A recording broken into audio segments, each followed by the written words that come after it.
orang-orang akan bertanya, kapan kiamat akan datang?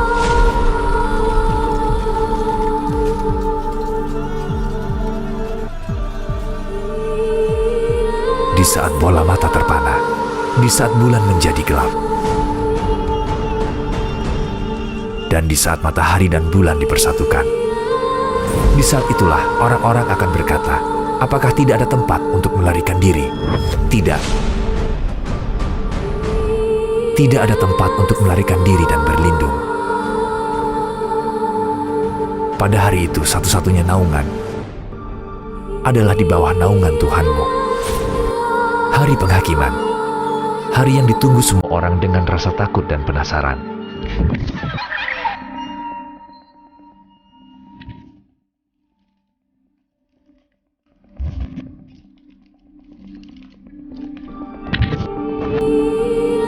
Meskipun kita tidak tahu kapan, kita tahu hari kiamat sudah dekat. Bagaimana bisa? Karena ada banyak hadis terkait hal ini. Rasul Shallallahu Alaihi Wasallam menjelaskan bahwa akan muncul beberapa kejadian sebelum dimulainya hari kiamat. Lalu apa saja kejadian-kejadian itu? Kamu akan terkejut setelah tahu apa saja kejadian tersebut. Mari kita membahas tanda-tanda yang menunjukkan bahwa kiamat sudah dekat.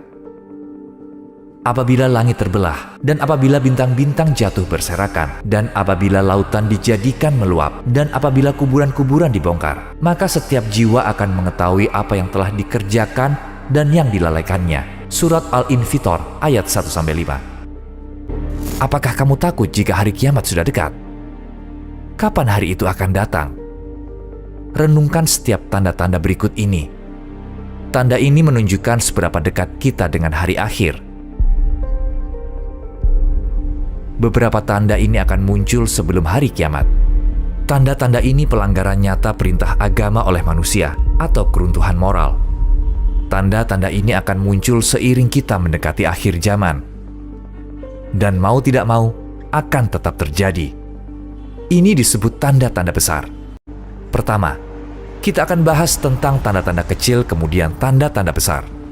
Tanda pertama adalah kelahiran Nabi Muhammad SAW.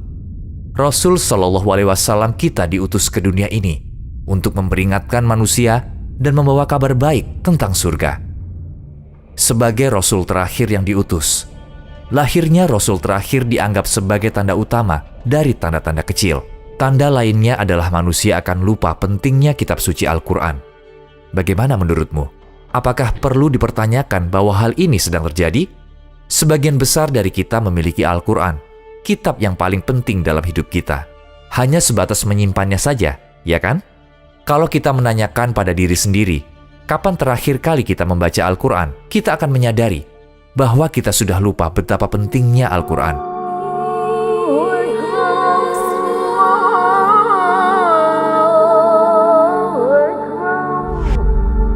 Tidak ada orang yang sholat. Untuk memahami berapa persen orang yang sholat, perhatikan di sekelilingmu, di sekolah atau kantor. Ketika sudah dekat kiamat, jumlah orang yang sholat akan berkurang. Berikut ini tanda lainnya bahwa hari kiamat sudah dekat. Masjid-masjid semakin dihias, namun sholat tidak dianggap penting. Jumlah pengikut Allah akan berkurang, dan nilai keimanan akan berkurang. Kepercayaan akan rusak.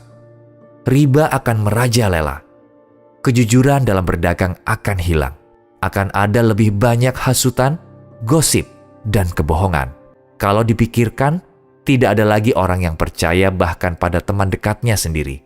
Dosa-dosa besar seperti zina dan minum alkohol akan menyebar. Akan ada minuman keras dalam berbagai nama. Beberapa akan dianggap halal atau legal. Perbuatan cabul dan mesum akan menjadi-jadi. Kekejian akan meningkat. Pria akan cenderung kepada pria, dan wanita akan cenderung kepada wanita. Kikir dan serakah menyebar. Hubungan antar saudara akan rusak. Kita merasakan beban tanda-tanda ini paling berat saat Idul Fitri, kan? Bagaimana menurutmu? Yang tua tidak sayang kepada yang muda, dan yang muda tidak hormat pada yang tua. Angka perceraian dan jumlah anak lahir di luar nikah akan meningkat pesat. Kegiatan jihad dan khotbah akan ditinggalkan. Hanya ilmu pengetahuan dan keagamaan yang dipelajari. Renungkanlah baik-baik. Sejak kecil kita hanya belajar beberapa konsep dalam pelajaran agama. Kita pergi ke masjid saat liburan, belajar baca kitab suci Al-Quran. Hanya itu pengetahuan agama yang kita punya. Hukum alam akan terganggu. Banjir, gempa bumi, malapetaka seperti kebakaran akan meningkat di dunia. Tambang-tambang akan hancur. Pembunuhan akan meningkat. Gedung-gedung tinggi akan dibangun. Qadar atau takdir dan akhirat akan disangkal. Sudahkah kamu sadari ini semua?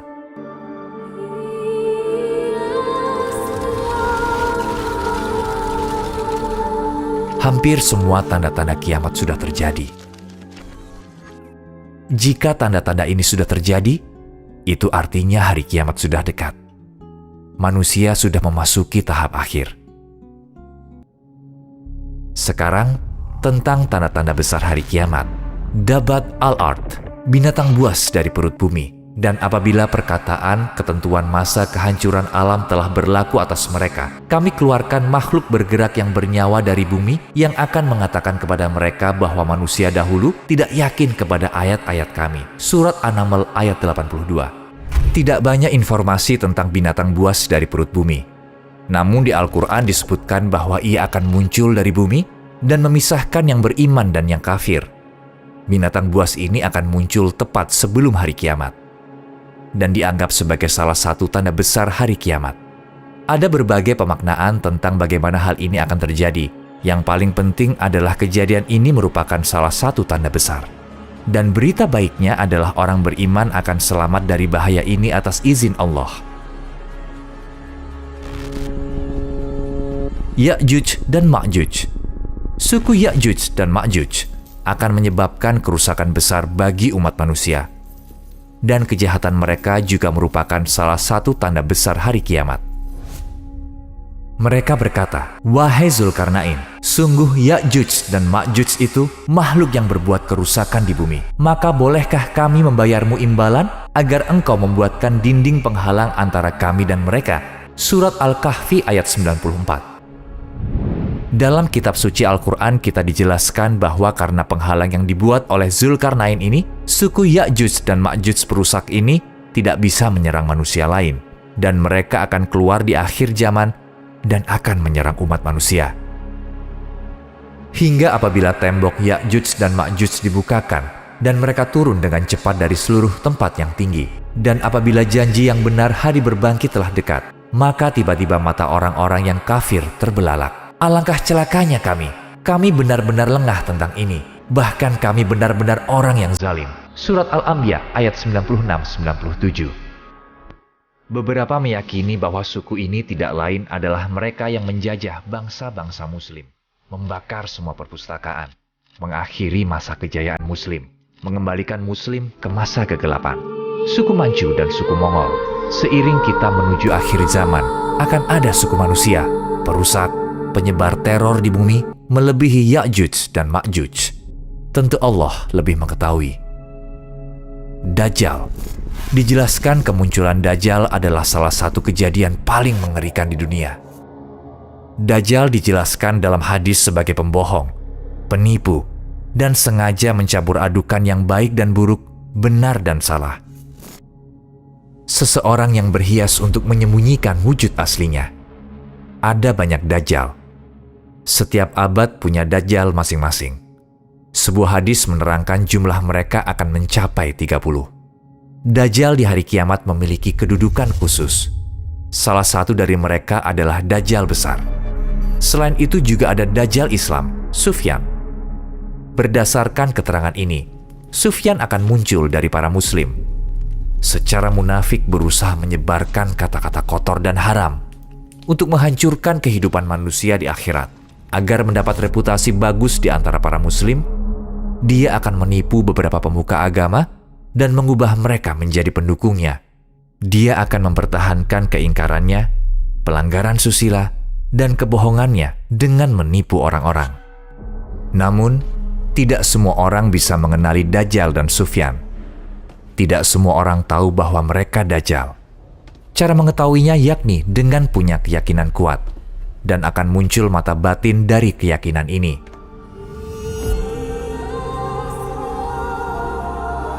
Mahdi. Setelah Dajjal, dari keturunan Nabi Muhammad SAW akan muncul Mahdi. Setelah membunuh Dajjal, dia akan segera menyebarkan agama Islam dan akan berkuasa di bumi. Semua kejahatan akan hilang dan keadilan akan terbentuk. Mahdi diterangkan memiliki kepribadian mulia. Dia datang di akhir zaman, seraya dibimbing oleh Allah menuju jalan yang benar. Dia akan memimpin orang-orang menuju jalan kebenaran, terutama orang-orang Muslim. Dia akan menegakkan keadilan di dunia yang penuh dengan penindasan dan ketidakadilan. Dia akan menyelamatkan para kafir dan mereka yang keyakinannya masih ragu-ragu dari kegelapan.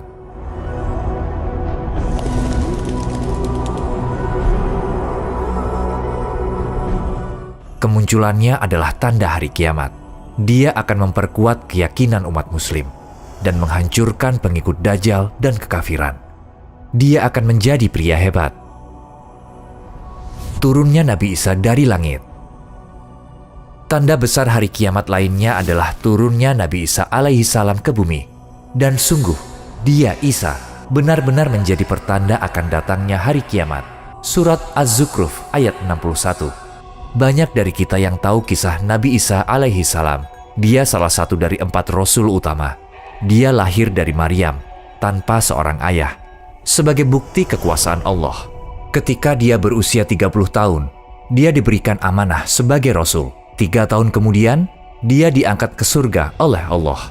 Yang disalib oleh para Yahudi adalah orang mereka sendiri yang mirip seperti Nabi Isa alaihi salam. Hadis menerangkan bahwa Nabi Isa alaihi salam akan turun ke bumi di akhir zaman dan mengikuti Islam. Setelah kemunculan Mahdi, Isa alaihissalam akan turun dari surga sebagai hakim yang adil. Dia akan menghancurkan salib, membunuh babi, menghapuskan pajak, dan memberikan harta. Dia akan sholat di belakang Mahdi dan mendukung perjuangannya. Dijelaskan bahwa Allah akan menghancurkan suku Ya'juj dan Ma'juj yang menyebarkan kehancuran di muka bumi, menjawab doa dari Nabi Isa alaihissalam. Berdasarkan keterangan lainnya, dia akan bersatu bersama Mahdi dan menghancurkan Dajjal. Dukhon, salah satu tanda besar hari kiamat. Dukhon yang artinya asap. Ada juga surat dengan nama ini di kitab suci Al-Quran. Ketika semakin dekat masanya, gumpalan asap akan turun dari langit, akan menutupi seluruh dunia, dan akan terus seperti itu selama 40 hari.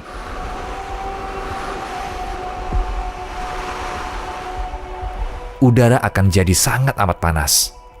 Yang beriman akan sedikit terpengaruh oleh asap ini, seperti terkena flu ringan.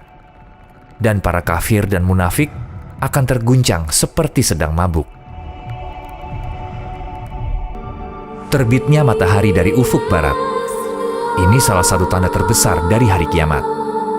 Kalau kamu renungkan baik-baik, benda angkasa terus mengikuti jalur mereka dalam orbitnya yang sempurna. Dan faktanya, Allah Subhanahu wa Ta'ala memerintahkan pada ayat 5 surat Ar-Rahman, matahari dan bulan beredar menurut perhitungan. Akan mengerikan apabila proses ini terganggu, bukan?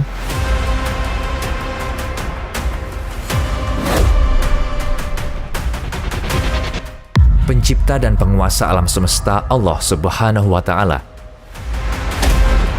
ketika tiba waktunya mengakhiri kehidupan manusia di bumi, akan menghancurkan tatanan yang dia buat dan dirikan atas kehendaknya. Saat itulah ketika matahari akan terbit dari barat. Orang-orang yang melihat ini pasti mengerti bahwa akhir dunia sudah tiba, karena pintu tobat sudah tertutup. Kesadaran ini tidak akan menolong mereka. Semua sudah terlambat, karena kesempatan sudah terlewatkan. Penyesalan hanyalah sia-sia. Hari kiamat mungkin salah satu yang paling ditakuti manusia. Namun tidak ada yang menakutkan bagi hamba yang taat, karena yakin pada Tuhan semesta alam. Yang seharusnya ketakutan adalah mereka yang melupakan Allah dan mengingkari keberadaannya. Ada satu yang kita semua lupakan. Hari kiamat sesungguhnya adalah kematian pribadi. Jadi marilah kita merenungkan kematian kita seperti kita merenungkan kiamat. Mungkin kamu tidak ingin terlalu memikirkannya, karena kita tahu banyaknya dosa kita. Dan kita tahu betapa tidak bersyukur kita terhadap Tuhan. Mungkin ada sholat yang tidak kita laksanakan. Mungkin ada dosa yang kita belum mohon ampun. Dan itu membuat kematian dan hari kiamat bahkan jadi lebih menakutkan. Namun, kita jangan sampai lupa Tuhan kita Maha Penyayang. Allah Maha Pengasih. Dia menunggu kita menemukan jalan kembali padanya. Kalau kamu belum meninggal, belum lihat matahari terbit dari barat, pintu tobat masih terbuka. Bukankah ini waktunya bagi kita kembali kepada Allah untuk memohon ampun? Terkadang, kamu harus segera mengambil langkah yang baik untukmu. Kematian dan hari kiamat harus dihadapi dengan ketenangan dan kedamaian.